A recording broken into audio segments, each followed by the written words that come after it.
the host of We Need to Talk on every Sunday at noon. This video is for educational and informational purposes only. The views and opinions stated herein are mine and mine alone. They do not represent the ACA, the APA, or any other therapist for that matter. Boom, shakalaka done. I'd like to thank my sponsor, BetterHelp, BetterHelp,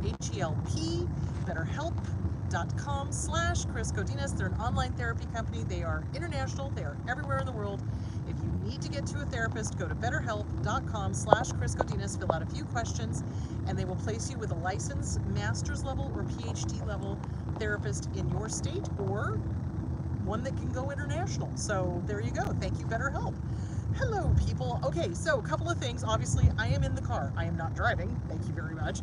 John is driving. We are on our way back from our epic Let's Avoid the Heat trip, so which we did pretty good, but it's still going to be, what, 110 today? 107? 113. Yay, Phoenix. Anyway, so we're on the way back to the house. We're probably going to get to the house in the middle of all this, so just bear with me during the craziness as we unload the dogs. So, all right, a couple of announcements I wanted to make. I will be doing my next meet and greet in Salt Lake City. Those tickets are available on, hey Andrea, those tickets are available on chrisgodinez.com. So I will be in Salt Lake City if you wish to go see me there, and we'll have a good chat and all that sort of good stuff. I haven't come up with the next one after that. The one that I do have planned is in Florida. So that'll be in December 2nd, we'll be in Florida. August 26th will be Salt Lake City. So if you want to get your tickets, go get them, because I'm trying to figure out how to pack. So let me know. All right. Okay. Where was I? I was doing something. Okay. Did the announcements. Did that. Is there anything else I was supposed to announce? I think that was it, right? John's shaking his head. I don't know. All right. So today, bad parenting. So I want to be very, very clear. What, baby? Oh, current event. Duh. Current event. So I wanted to talk about the strike, the AFTRA, SAG, writer's strike, etc., etc. I am 100% for it. I am. Remember, my degree, my bachelor's degree is in theater arts, so my heart lives with the actors. So I agree with them. I think what they're fighting for is right. As much as I love Bob Iger, he makes, what did they say, 73 million a year or something like that, something ridiculous, and he's complaining for them wanting to be compensated for their likenesses and their voices and things like that. Part of the issue is that they're saying that AI can mimic their appearance and mimic their voice, and not cool, man. Pay them for it. That's how do you you wouldn't demand that your dentist work for free. Why are they demanding that actors work for free? Do you see where I'm going with that? And if you want to know why I support unions, read The Jungle by Upton Sinclair. It's all about the meat packing industry in the early 1900s and how brutal it was, and how they didn't care about the workers. They didn't care whether somebody got hurt. They didn't care if they fell into the machines and got ground up into hamburger meat. So it's a really good book. So I would strongly suggest reading it. Workers need to be valued. Their work needs to be valued, no matter what their work is. It's like, I have this sense that some of these narcissists who are CEOs are like, oh, well, you know, you're just a this, so therefore you don't need compensation. Well, that's a real narcissistic attitude. Even the people who are fixing our food have value, and they are valuable to us because they provide a service. Pay them enough to make enough to get an apartment and have a car and pay for gas. That's all they're asking. So anyway, that is my current event, and there you have why I support unions. So, all right, today we are talking about bad parenting. So I think there is not a survivor out there that came from a narcissistic family that hasn't experienced bad parenting. And we tend to pick up fleas from that. So I just want to validate that our go-to, our knee-jerk reaction when we're super triggered and we're super upset and very emotional is gonna probably be one of the things that our parents did to us. So first of all, I just want you to acknowledge that. That's gonna happen, okay? Oh, hola, ¿cómo estás? Yes, they are all buckled in, don't worry, they're not going anywhere. So it's going to happen. We're going to have fleas. So something to think about, and this isn't bad parenting. This is just kind of an FYI. When we have kids, okay, and our children hit the age that we were when we got abused, we're going to find ourselves triggered like nobody's business, and we may or may not be able to put together why. So that is just something to think about, is that when we have children and our children hit the age that we were when we were abused, we're going to get triggered, and everything is going to be very, very hyper vigilant, hyper aware, triggering, etc., etc. Sometimes when we get triggered, we are going to have our parents pop out of our mouth. So, but the difference between a bad parent and a good parent, as soon as they know that their parents have popped out of their mouths, they are going to go, oh my gosh, that was my mom, that was my dad, that is not you, I am so sorry, let me make amends, I want to make sure you're okay, that wasn't okay for me to yell at you, or whatever. Do you see where I'm going? Whereas a bad parent just does the behavior, doesn't own it, doesn't take ownership, doesn't try to make sure the kid is not getting damaged. Does that make sense? So one of the things, so basically, forgive yourself. It's going to happen. It's good. You know, when we come out of these abusive relationships, especially a family of origin, we're going to have fleas. We're going to do things that our parents did or said. But as soon as you catch it, you make amends, you fix it, you make sure the kid is okay, mentally and emotionally, physically, whatever, and you make sure that it doesn't happen again. You nail down that flea, you squish that flea. So, bad parenting. I want to talk about some things that I have seen parents, bad parents, narcissistic parents do in divorce, and in not divorce, and in staying with the abuser, etc., etc. So, somebody asked me a question, can you talk more about narcissistic mothers and emotional incest? Okay, so emotional incest does not just happen with narcissistic mothers. It also happens with narcissistic fathers. It can happen to either sex of the child. It can either be the son or the daughter, doesn't matter. And what emotional incest is that the parent, the narcissistic parent or the disordered parent, dumps into the kid all of this emotional stuff. So they use the kid as a confidant, or they use the kid as a counselor, or they use the kid as a secret sharer. You know, they tell the child about the affair that they're having, but don't tell mommy, don't tell daddy, whatever. Or they overshare. They tell the child way too much about what's going on. You know, my mom did that a lot. They use the child as a counselor, try to get them to fix their problems, etc., etc., etc. That is emotional incest. That is absolutely emotional incest. So you want to make sure that you're not oversharing with your kids. And if you have a parent that is doing that, they will continue to do that no matter how old you are.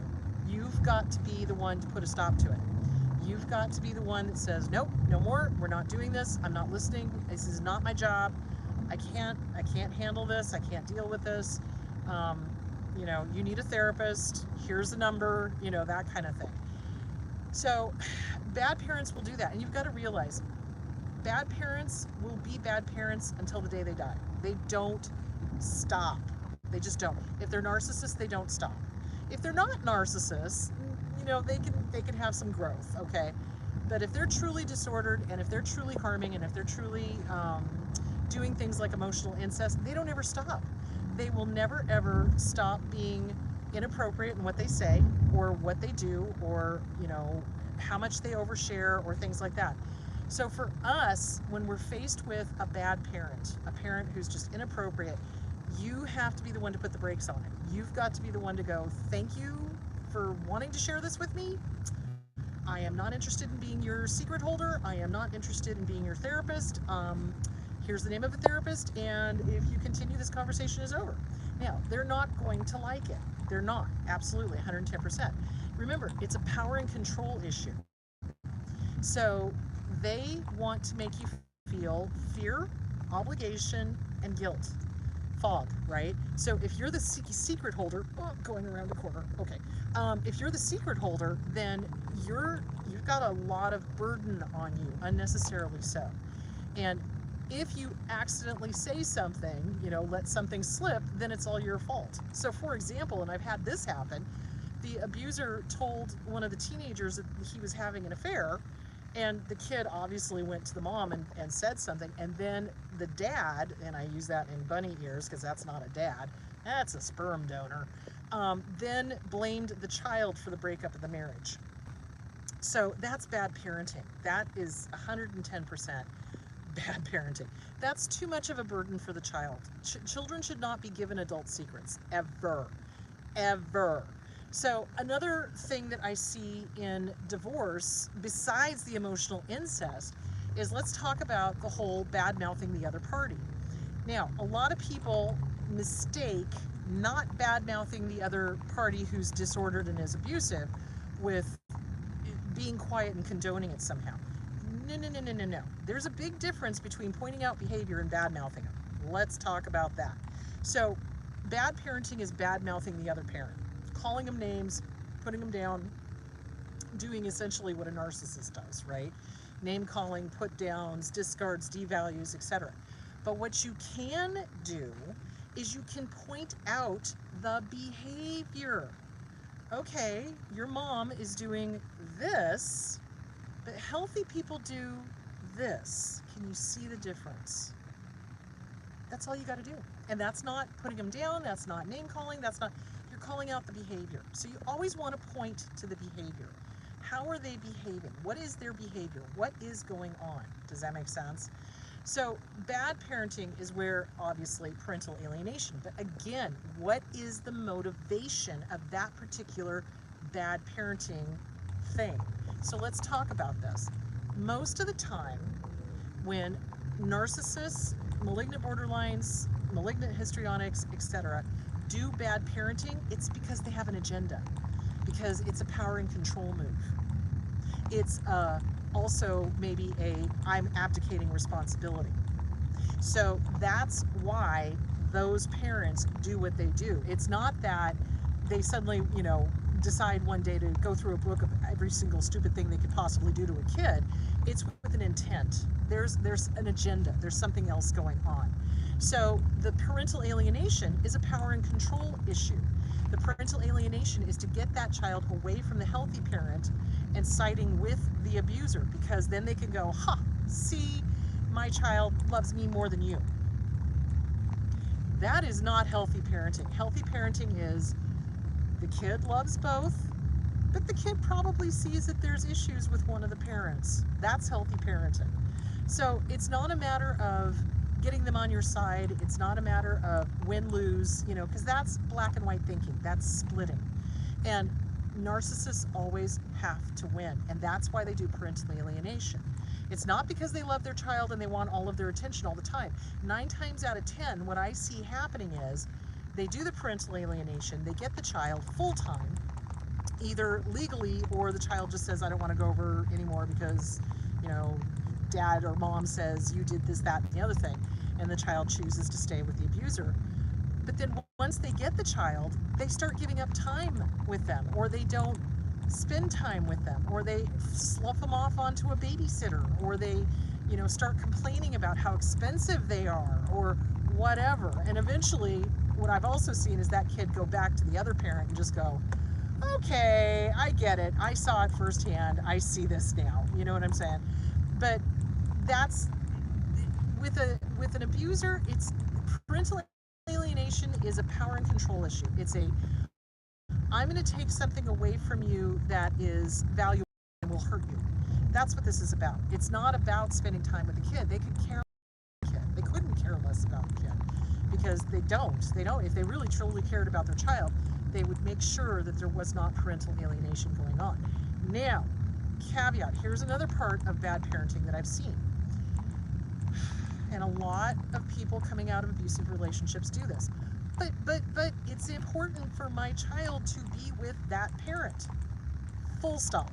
If that parent is abusive and that parent is not wanting to spend time with that kid, count your lucky stars and take that child and spend as much time with that child if you possibly can, as you possibly can. Because here's the deal. Narcissists really don't care. And what I've seen also in bad parenting is the divorce will go through. They weren't really around during the marriage, but then the divorce goes through and suddenly they're gone. The abuser is gone. They're off trying to find new supply. They're off with maybe their new family, and they basically ignore the children from the first marriage. That's what happened with my dad, with his kids. You know, when he married my mom, suddenly my sisters and I were all, you know, all the thing, and the other two got ignored. So, and that's bad parenting. You don't do that. When you have a kid, you have a kid for life. Like, you know, even when my mom was in her late 80s and I was in my 50s, I am in my 50s, but early 50s, you know, she still was like, when are you going to come visit? I love seeing you. Let's hang out. I miss you. You know, it's like she was still parenting me. She was still trying to parent me. And in a good way, not in a bad way. But narcissists give up time with their kids. They don't want to spend time with them sometimes. Not all the time, sometimes. And they will abandon the child. And instead of going, ooh, what a God wink, some parents, out of a mistaken thought or idea that that child needs that parent. No, madam, no, sir. They do not. If they are abusive and that parent has given up time, thank your lucky stars. You spend that time, you mark down how many days they're giving up, and then eventually you go back and you file for full custody, or you file for more child support, or whatever it is that you need. So, yeah. So bad parenting is based in agendas, okay? It's an agenda. It's not what is for the greater good of the kid. It's always me, I, more my genitals. It's never about what is good for the child. So I think that is the biggest thing, going around a corner. Oh my God. That is the biggest thing that I see with narcissists and the behaviors that they, the behaviors that they do. So let's see. Okay, and because I'm kind of on my own, I'm going to try to do the questions as they come up. Do narcs tell the child secrets in the hopes that the child would tell the other parent so that they can punish the child? Yes, 110%. The other parent, so they can, okay, it seems the narc is always looking for a reason to show off and to punish. Yes, 110%. Again, there's always an agenda. There's always a game. Always, always, always, always. So, okay, we are now home. I am going to help the dogs out of the car because they probably need to pee. So, okay, hang on. Ugh. You're gonna go that way? Okay. Oh, wait a minute. Wait, let me get you unhooked. Okay, and we're free. Okay, there we go. Okay. Oh my God, it's bright and it's hot. What the hell? Okay, so where was I? Agendas. Right. So there's always an agenda. There's always, you know, what's in it for them. And because they are sadists, bad parents, narcissistic parents, absolutely do trick the kids into doing something that will piss off the parent so they have an excuse to punish them, either verbally or physically or emotionally, because that's just what these wankers do. So I got her. Oh, I got her. Okay, let's go pee. Peace. Oh my goodness. So, all right, so emotional, what, backyard? Okay, we'll have to go in through the front, or are we going in through the garage? We'll go in through the garage. Okay, emotional incest, intentionally doing things to get the child in trouble, 110%. Mostly what I see with narcissistic parents, and this is another thing that damages the child incredibly. My God, it's dark in here. This is another thing that damages the child incredibly, is that they make the child responsible for them. They make the child responsible for their happiness, for their sadness, for their being alone, for their, oh, no, that door's not open, Lucky, go through that door. There you go. Go. Come on, Moana. We haven't been here in a month, so they're like, where are we? What's going on? They make the child responsible for them. They become, they parentify the child. So that's bad parenting. Parentifying the child is horrible because it puts, again, an undue burden on that kid to be responsible for things that their little brains cannot be responsible for. And I've seen them parentify children as young as 4. Like, oh, you're 4 years old, you're old enough to watch the younger child. No, wrong. Okay, I see a question. Okay, how do you find trust and security after growing up in a chaotic addict household? Okay, trust and security starts here. It starts with you. You must be able to trust yourself. You must be able to be secure in yourself. And out of that, you will recognize people who are trustworthy versus people who are not trustworthy. It's trusting your gut. So my suggestion would be get the Self-Esteem Workbook by Glenn Schiraldi. That's another bad parenting. They don't give us self-esteem. In fact, they give us the opposite. They give us low esteem. They teach us to not like ourselves. They teach us to put ourselves down. How we are spoken to as children is what then becomes our inner critic. Let me say that again. How we are spoken to as children becomes our inner critic. That's what we hear. It just keeps getting spewed out. Just like, my dad's big thing was, oh, you're stupid, you're stupid, you're stupid, you're stupid, you're cute, you're stupid, right? And it's overcoming those messages. So it's going to be working on your self-esteem. Self-Esteem Workbook, Glenn Schiraldi. The Disease to Please, Harriet Breaker, getting rid of that codependency. The Inner Child Workbooks, any of them, I don't care. Go grab them, work them.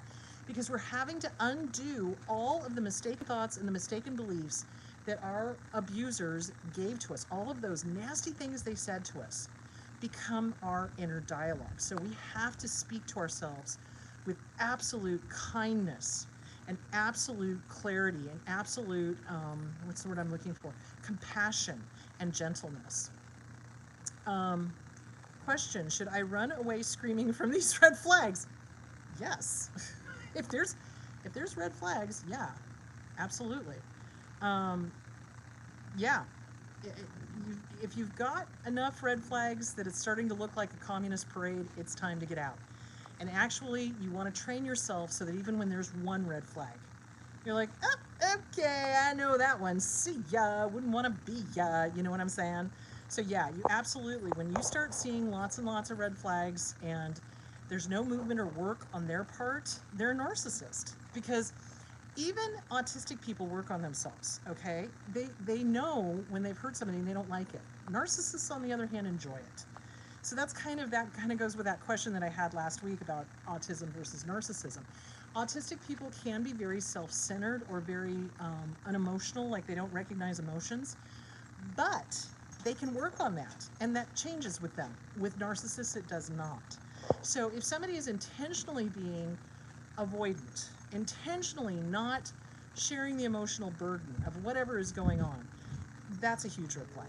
That is a huge red flag, especially if you've talked to them about it and they're still like, nope, I'm not gonna participate because I'm feeling overwhelmed or threatened or I don't know what to do with it. So yeah, you want to be aware of red flags and you definitely want to pay attention to them and you want to act on them. You don't want to just sit there and take it. You know what I'm saying?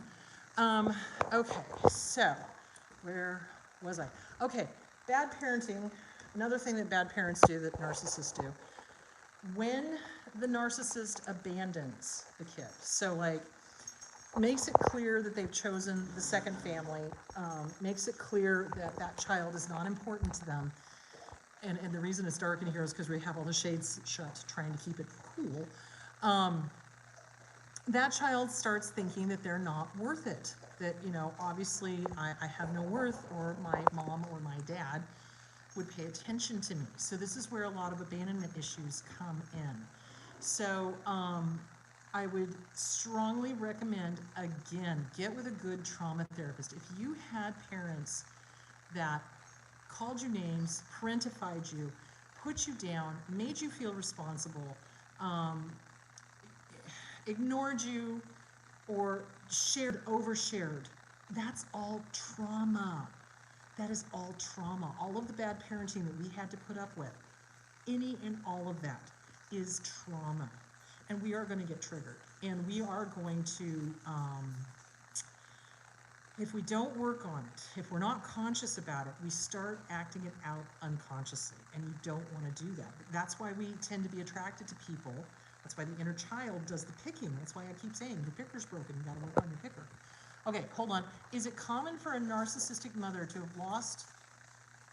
have lots of children as a way for security in old age? Yes, 100%.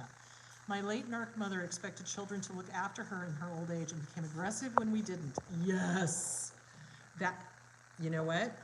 If you ever watch the movie like Water for Chocolate, it's an old movie, 1990s, 1980s, 1990s. Like Water for Chocolate is all about a family who had these very strict roles that they had to play.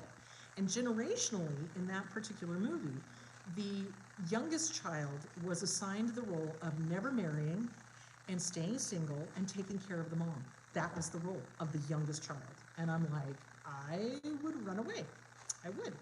So it basically, the movie's all about how the youngest child rebels and falls in love, and of course it has a tragic ending because it was an Academy Award winner. What Academy Award winner doesn't have a tragic ending? Anyway, great movie, and that really shows how generational trauma, and it also shows the very confining roles that children are given by a narcissistic mother. So I strongly recommend that one. It's called Like Water for Chocolate. It is in Spanish. I think there is a dubbed version, but I don't like dubbed versions because they always get it wrong. So I like the words. What am I trying to say? The subtitles. Thank you. The subtitles, because then you can kind of read along and all of that. So yes, they do have children in order to take care of them in their old age. Again, that is giving a child a role that is not theirs. So let's talk a little bit more about that. Another bad parenting thing is that narcissists and disordered people will have children for absolutely the wrong reason. So they'll say, oh, I'm going to have this baby to save my marriage. No! Please don't. Please, no, no. That is not the thing to do. Okay, yes, that's a good question. We'll get to that in a second. So giving a child a job before they're even born is abusive and not fair. That's not that kid's job to save the marriage. Again, too much pressure onto a little one that's not their job. Plus the fact, children are extremely stressful to have. If you've got a narcissistic partner, that partner will be jealous of that child. I can guarantee it, 110%. They will demand that the mom pay attention to the narcissist rather than the new baby. And the baby will be left to cry in the crib. That's what happened with one of my sisters. They'll be ignored. They'll be, a burden. They'll be, et cetera, et cetera, et cetera. Okay, can you talk about the Barbie parent? One abuses and the other does nothing. Okay, I did a video on this a couple of weeks ago, but very quickly. It's really a frustrating situation. What will happen is that the enabler, let's call him an enabler rather than a Barbie parent. An enabler will allow the abuse to happen, knows that the abuse is going on, and will do abso-freaking-lutely zip. And it's because of their inner child. Well, but if I intervene, they'll come after me. But if I intervene, they'll punish me. That's literally what they're thinking. My mom did the same thing. I think I talked about this. She knew point blank that my dad was abusing me, and I talk about it in my book, What's Wrong with Your Dad? Available on Amazon and Audible. Woo! But I talk about how she was standing at the window one time when he sexually molested me. And she knew it happened, and she was like, well, we don't want to piss him off because, well, we need the money, and what would we do without the money, and da-da-da. And I'm sitting here going, now knowing her family history, going, wow, that was your inner child talking. So it gives the message loud and clear that you're not worth it to protect. That's really what that's saying to that kid. And that's abusive. It is. Because the message is, I'm more worried about me, and I'm not going to put myself out to protect you. So that then sets us up for a lifelong issue with abuse if we don't work on our self-esteem, which is why I'm saying self-esteem workbook, Glenn Schiraldi, start working it, because what our parent, our non-protecting parent did or did not do had everything to do with them and absolutely nothing to do with us, 110%. So, yeah, it just is crazy. And then let's talk about incest. So my dad molested me. There are mothers, narcissistic mothers, that they don't parentify. They, the only word I can hear in my head is they babyize. That's not it.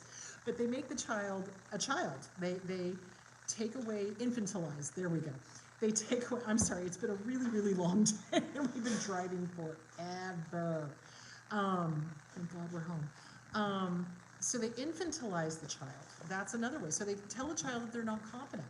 They don't allow the child to cross the street on their own. They don't allow the child to pick their own friends. They don't allow the child to have a bank account. They don't allow the child to learn how to manage money. They don't allow the child to fill in the blank.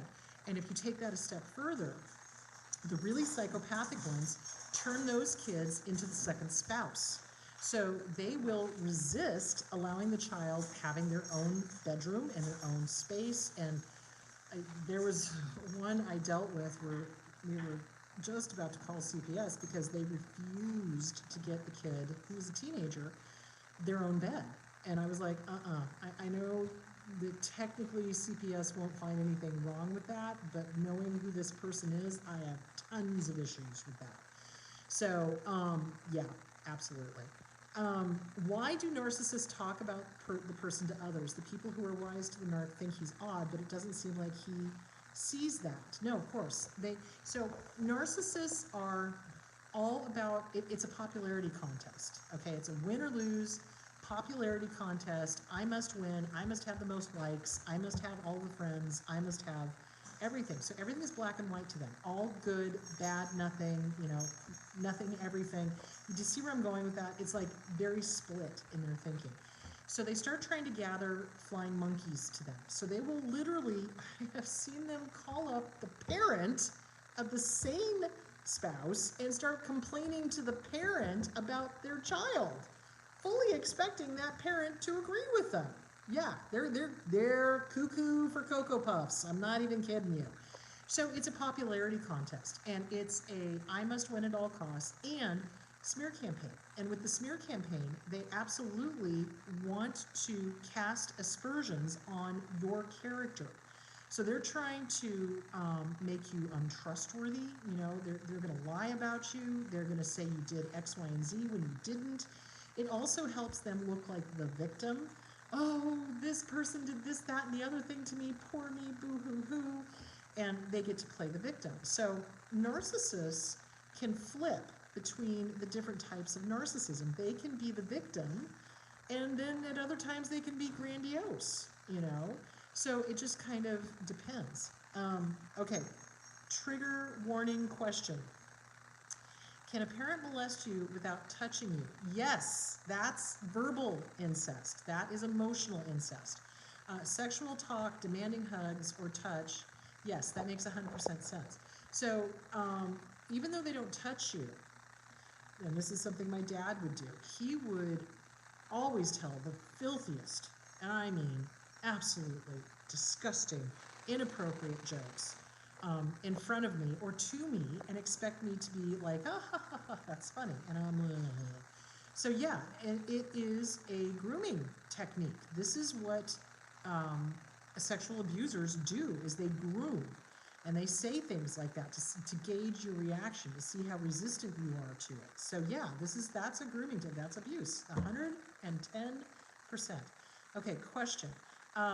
Narcissist is like a small child themselves. Yeah, because they're about two. Seriously, when you're looking at a narcissist, emotionally speaking, they are operating about at a 2-year-old, if not below, level. Is that part of the reason they infantilize their targets? No, that is not part of the reason. They infantilize their targets for power and control. If you can make somebody less than what they could possibly be, if you could make them doubt themselves, if you can make them dependent on you for literally everything, you win the war. That kid will never grow up, never move out, never get their own stuff, never have a boyfriend or a girlfriend, never grow.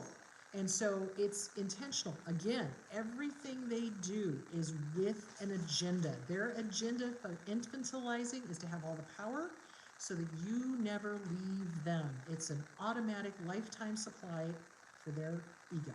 So it's the narcissistic supply. 110%. So bad parents, contrast, good parents, their whole job is to get that child self-sufficient, self-esteem, self-empowered, what's the word I'm looking for? It's like they're ambitious. They want to go. They love mom and dad. They want to visit. They want to, visit the mom and dad, but they also want to go explore. And they want to go test out the waters and try the world out and see what's going on. So a good parent allows that child to discover who they are and gives them the wings to fly. So it's not just, punting them out of the nest at 18 and go, fly, bitch. It's like, no, it's like, here's your wings. You know how to use them. We're right here if you need us. Go have fun. Explore. Right when you get work. It's like that kind of thing. Okay, so given that the inner critic comes from the harmful parental messages, what do you think of the idea I heard in EMDR about befriending my inner critic? I think it's a technique. I don't think it would work for me, but if that works, then great, do it. Me coming from a CBT background, for me, it's very helpful and it's very, what's the word I'm looking for? Cathartic to really put that inner critic back where it belongs. It's like, oh, hello, Bob. This is not my thought. This is not me. This is my dad's BS. And guess what? You jackwagon, I'm handing it right back to you. So for me, the anger is cathartic. And you could befriend the inner critic and try to help them, but I kind of feel like that would be trying to befriend the abuser and trying to help them. But if it works, great. If it doesn't work, you tell your therapist and go, no, I'm going back to doing it this way. Or whatever works for you. Or if it works, huzzah, But for me personally, I love Pete Walker's handing it back. Handing it back is not ours. It was not our luggage. Put it back on the carousel. It's not ours. So that is hugely important. And you'd rather not befriend it either. Okay, good. Well, then you tell your therapist that. Because honestly, that's kind of like befriending the abuser. Because that negative stuff came from the abuser. That's nothing, I wouldn't be friends with that. That's something that you kick out. That is something, I was going to say, you exorcise it. Be gone, be gone, be gone. Not today, Satan. That kind of thing. But you hand it back to the person it belongs to. It's not yours. You don't need it. It's not yours. You don't need to be friends with it. You don't. You need to recognize it and go, oh, yep, that's not my thought. That's my mom. That's my dad. That's my grandparents. That's whoever. Guess what? I'm handing that thought right back to you. I'm not going to play. So there is that. All right. So bad parenting. Any and all of the things that we went through as kids. Any and all of it. And if you'll notice, the main theme for all of it is an insane lack of respect. Bad parents do not respect themselves, but they also don't respect their kids. And the kids are seen as either as an extension of them, which they are not, they are their own little being, or they are seen as a burden. So again, it's that split thinking. It's like, good, bad, black, white, all, nothing. So the kids are either a mini-me, which is not good, and they try to turn them into the golden child. They put them into these neat little boxes. That's bad parenting. Or, oh God, here's something else I've seen narcissists do that it angers me so much. So the child will be a hugely talented artist, say for example, either singing or arts or crafts or painting or theater or whatever. And the parent, being jealous, and not understanding the art that they are doing, or maybe not liking it, or maybe because they can't do it, tells the child, no, they can't do it. No, you need to do that. No, you want this. So they tell the kid you want something when they don't want something. And they will redirect the child to go do a different thing that's not their thing. That's so damaging. I cannot even begin to tell you how damaging that is. So when you have a child and you tell that child, no, you don't want that, you want this. The kid has got people pleasing going on anyway. That's setting them up to be even more of a people pleaser, putting themselves completely on the back burner and doing something to support or help or make that parent like them. So the kid gives up ballet or dance or art or painting or singing or piano or trombone or whatever. And then they regret it the rest of their lives because they know that that's what they love to do. And meanwhile, their parent made them go, say, for example, go play sports. Or vice versa, the kid is really good in sports and they shove him into some sort of art program. It's like, no, you play to the kid's strength. If the kid is athletic, put him in athletic stuff. If the kid is artistic, put him in artistic stuff. But narcissists cannot, listen to me now, believe me later, they cannot tolerate or handle differing opinions. So if you like something and the narcissist doesn't understand it, they're going to insist that you do what they do understand. 110%. And that is so damaging to kids because, again, what is the message? The message is my wants and needs are not important. And that's not okay because then that makes us grow up into, oh, no, that's okay. I'm going to be a martyr, which is not us either. That's them. That's the covert stuff. Oh, no, that's okay. I'm going to put my stuff on the back burner. That's okay. I don't need to do, no, that's all right. And you start settling. And where does it stop? That's a really slippery slope because it's like you start settling in one area, you're going to start settling in another. Don't settle. Absolutely. If you are in love with sports, go do it. If you're in love with the arts, go do it.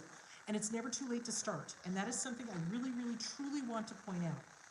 So many clients of mine come to me and they're like, ugh, I wish I'd known this when I was 20. I wish I'd known this when I was in my 40s. I wish I'd known this earlier. It's too late. No, it's not. Now, granted, if you're a singer and you're in your 50s, you're probably not going to get on American Idol and go win the thing. But there is nothing to stop you from singing. There is nothing to stop you from performing. There is nothing to stop you from doing local community theater. There is nothing to stop you from playing in local bands. John plays trombone. He plays with the Maricopa County MCC, the community college. He plays with the band there, and he also has another band that he goes and plays with in Mesa. He loves it, and I encourage it. And that's what healthy people do. They encourage each other to do the things that they love. If a parent is discouraging a child from doing something they love, oh my God, that's abuse. That is abuse. It is abuse. It is not letting that kid be that kid and enjoy what they know they enjoy. So there is that. And on a smaller scale, whenever a narcissistic parent tells a child, oh, you don't want this, you want that, they're doing the thinking for them. And that makes the kid dependent on them. And pretty soon the kid doesn't know how to do something without that parent. And that's when you get couples that are very, very codependent. Well, what do you want for dinner? Oh, I don't know. What do you want for dinner? Well, I don't know. What do you want for dinner? I can guarantee you, if you look at their background, their parents probably were the type that told them what they wanted. And that it wasn't okay for them to express, well, geez, tonight I want Italian. Or geez, tonight I want Mediterranean. Or geez, tonight I want Chinese. Or geez, tonight, do you see where I'm going with that? Because then the parent would be like, no, you don't. You don't want that because that's not what I want. Do you see where I'm going with that one? They do it in the grocery store. I talked about this the other day. When a child says, oh, I want that candy bar, instead of going, well, honey, I know you want it, but you cannot have it. We'll get it maybe next time, but then following through on your word. They go, no, you don't want that candy bar. Well, actually, yeah, the kid does want that candy bar. So what you're doing is you're telling the child not to trust their own perception. Is there an agenda behind that? Oh, you betcha. Because then they're basically saying, no, no, you don't see the pink elephant taking a crap in the corner of the living room. When you do see the pink elephant taking a crap in the corner of the living room. Do you see where I'm going with that? So they absolutely try to make us doubt ourselves, make us not trust our own gut, make us not believe what we see, that whole thing. So all of the things that we went through as kids are bad parenting. And if you notice, the main theme is disrespect, and it's the agenda. They have an agenda. There's an agenda behind it. There's 100%, what's in it for me? How is this going to benefit me? How is this going to make aggrandize me? That's all of their stuff. So good parenting is the polar opposite of that. It's lots of compassion, lots of understanding, which narcissists don't have. Lots of reflective listening, making sure that the message is received. Lots of good communication. That's good parenting. So as we have kids or grandkids or great-grandkids or whatever, it's really important to check in and make sure that you're not getting triggered and that you're not perpetuating the generational trauma. Just because it happened to you doesn't mean you have to act it out on another generation. Okay, do narcs have an evil face? Yes. When I remember my narc, I do not just see her face, but something evil in the way she looks. Yeah, 100%. 100%. They put on a mask for a certain amount of time. But when that mask finally slips and falls completely off, their true intention is there. And yeah, they are evil, 110%. And I'm sick and tired of apologists who are like, oh, but they just are like, they weren't loved enough as children. No, that's not the issue. There's something missing with them. They're missing a cog. They do not feel love the way that you and I feel love. They have no empathy. They can do the most heinous things and go straight to sleep. Whereas the rest of us, if we do something that we think we've harmed somebody, I can guarantee you that we're sitting up there going, oh, jeez, how do I make this right? Okay, I've got to make this apology, and wow, I hope I didn't screw up, and then we go fix it, and we face the consequences of making a mistake. Whereas narcissists, they don't. They absolutely, oh my God, my hair is going sideways today.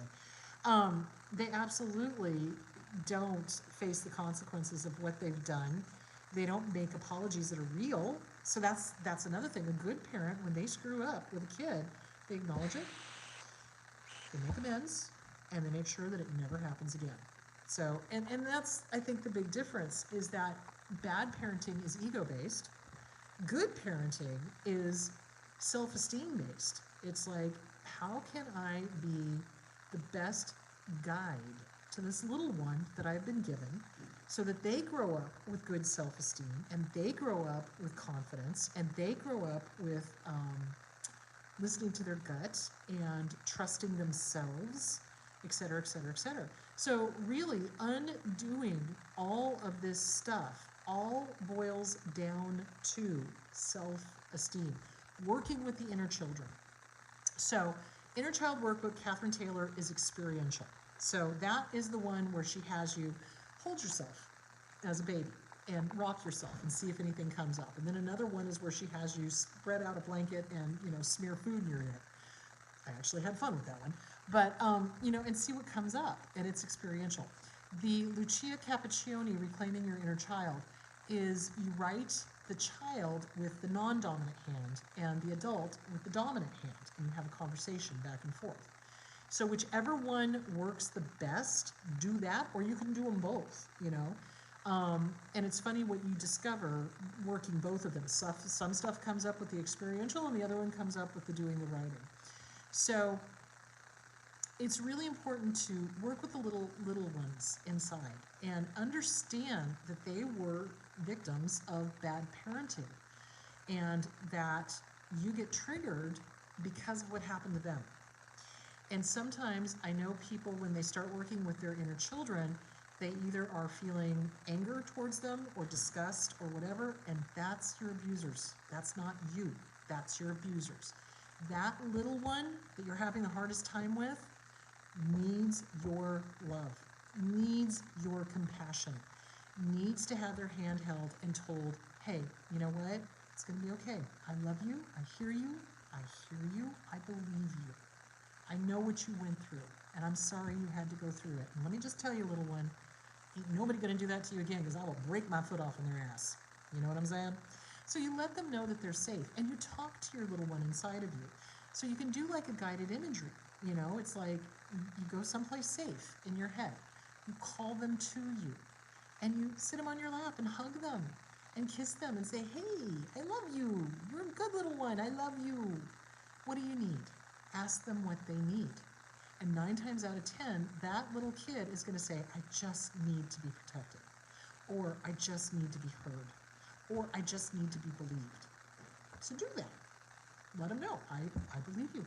I will protect you. I am protecting you now. I believe you. I hear you. Absolutely, 100%. You are important to me. And I think that's important, because the message a lot of us got growing up with bad parenting is we didn't get that message that we were important at all. And we didn't get that message that we were believed or heard or truly loved or respected or anything else, because the narcissist doesn't know how to do any of that. So, all right. I think that was pretty much it on bad parenting. And if you find yourself, you know, mom or dad come flying out of your mouth, first of all, forgive yourself. It's going to happen, guys. It's going to happen. So when that happens, you just acknowledge it and you clean it up. And then you do work on that. You basically write mom and dad a letter and be like, you do not get to come flying out of my mouth anymore. You do not get to hurt another generation. Does that make sense? So you basically evict them.